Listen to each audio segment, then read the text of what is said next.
All right, guys, first up today we have our goblet squat. So we're gonna take your heavy kettlebell or dumbbell.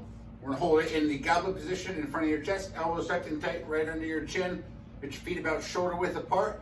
Then we're gonna slowly try and spread the floor apart as we push our knees out, lower the hips till we get just about below 90 degrees, all the way down, and then right back up. Nice and controlled on the descent, keeping a nice high chest, pushing the floor apart on each one, pushing the knees out, and get below 90 on each and every rep. All right, guys, next up we have our upright row. So we're gonna take the same kettlebell used for our squats. We're gonna hold it in front of your chest, and then we're gonna lead with the elbow while also trying to tuck the shoulder in our back pocket. So we don't wanna hunch this move up. We wanna keep it nice and steady and just pull the elbow all the way down. Notice my shoulder does not move up, it's just my elbow. I'm bringing it right to about shoulder height. Get a side view.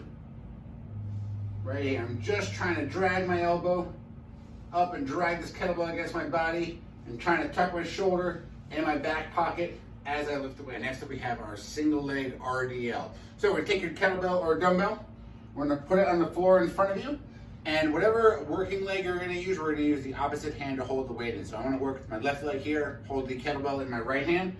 I'm gonna pick it up and start from the top. Then I'm gonna slowly hinge back, push my butt back, keep my foot level with my chest, and then right back up. We're just gonna push that butt back, staying stable the whole time, and then come right back up.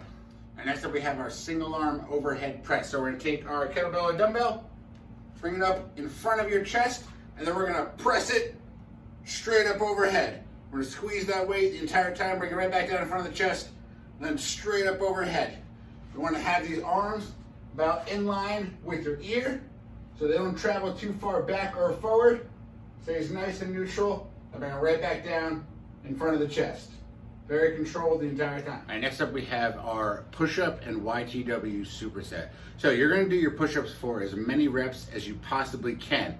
So what this means is not literally until you can't do push-ups anymore. It means do push-ups until you break down in form. So if your elbows start to move, you start sagging your hips, or your butt comes up in the air, or you feel like the reps are just getting a little bit too hard, you're done, stop.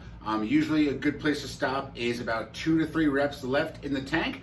So if you feel like you only have 2 or 3 more reps left, that's it, you stop. That's as many push-ups as you can do. We're gonna do this for 3 total sets too. So your first one, you're gonna be able to push out a lot more than your next 2. Immediately after you're done with your set of push-ups, you're gonna go right into a YTW, which we've been doing for the last couple of days. We wanna make sure that we get right into this with little to no breathers. As soon as you know your push-ups, get right down to the floor, do 30 seconds in each of those positions. And for our last thing today, we're gonna do a plank for as long as possible. So we have just one plank, and we want to go as long as we possibly can with perfect form.